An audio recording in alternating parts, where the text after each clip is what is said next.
Hi, I'm Michael Murata, and you're watching What Would Michael Do? In these carb-conscious times, I think we're all trying to eat less carbs. I love carbs. I love rice. I love pasta. I love bread. So let's start with the rice. I have discovered that cauliflower rice is a very smart way to still enjoy rice. And I gotta tell you, it's quite delicious.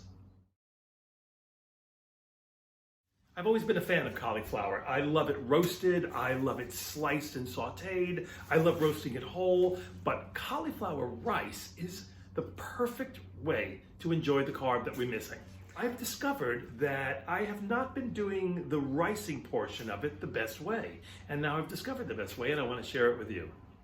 To get things started, what we need is a Cuisinart or a food processor of your choice and a head of cauliflower.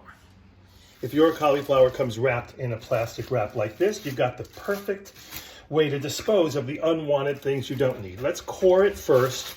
Just stick a knife all the way around the center on the bottom at an angle. And you can lift the core right out.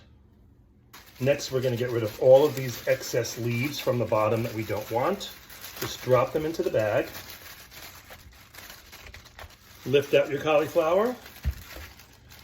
And now we can toss the rest. The best way to completely core your cauliflower is to cut it in quarters. Just shave away that big chunk of heart that's really hard and not the best part to eat. So what I've been doing that I don't think is the best way to rice your cauliflower is I have been processing it with the regular blade in the bottom of my bowl.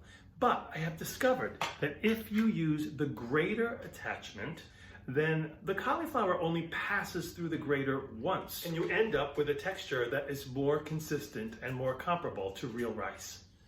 In order to use the grater, we have to use the feeding tube that comes with the processor. So in order to do that, we're going to need to break our cauliflower down into smaller flowerets. Our cauliflower is all cut down into smaller bits, and now comes the fun part. We're going to slip on our attachment, feed that cauliflower through, and rice magically appears on the other side.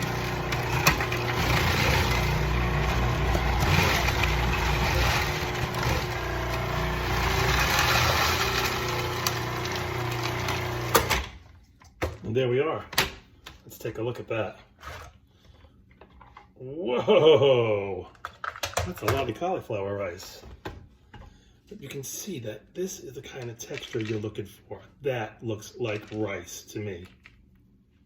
I mean, I know it's not rice and you know it's not rice, but depending on what you do with it, it's definitely the next best thing. Now you can flavor this however you like to flavor your regular rice. You put herbs in it, you want to salt and pepper it, you want to put an egg in it, you want to just put butter and have it plain, a little saute, and it gets done so quickly, so much faster than real rice. I'm going to make some fried rice tonight. Well, you know, fried rice from a Chinese restaurant is fried rice from a Chinese restaurant. But I'm going to show you how you can get pretty darn close. It's always a good idea to pre-measure your ingredients so they're all at the ready.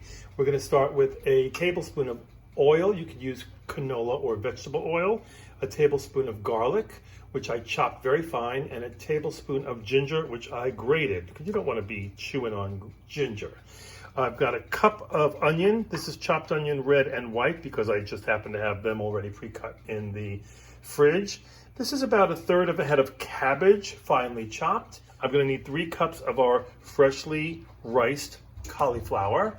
I'm going to need 1/4 cup of soy sauce. This is, of course, low sodium. I'm going to need 1/4 cup of sherry and 1/4 cup of chicken stock. And finally, a cup of peas. Well, let's get started on our cauliflower fried rice.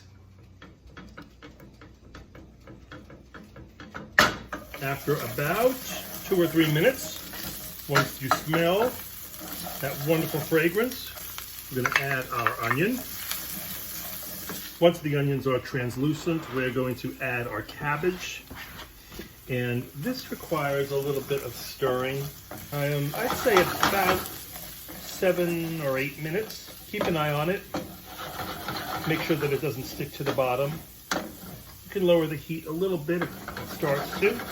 There's going to be a lot of liquid being added in a few minutes. So whatever does stick will come up.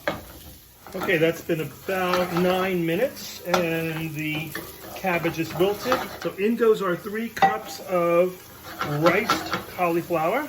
We're going to do the chicken stock. We're going to do the sherry.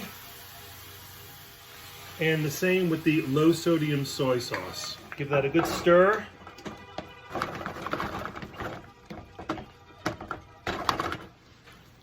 After about 3 minutes, you can see all of those bits on the bottom have been picked up. And this is when we add our cup of peas. I always use frozen peas. After about a minute of this, if you really want authenticity, you would make a hole in the center and crack an egg in there. And then once it starts to firm up, you can fold all the rest of your rice into it. I am serving a meal tonight for myself and someone else who doesn't care for egg in a recipe. So I'm going to skip the egg and just call it a day. There we go. After about 3 minutes after putting the peas in, this is a done dish. Let's give it a taste. Cauliflower fried rice. Wow. Who ordered Chinese? It's actually really quite delicious. And could it be any easier? Try it. I highly recommend it. Thanks for watching. Share and subscribe, especially for the people who you know who are looking to cut down on their carbs. That's what Michael would do. Till next time.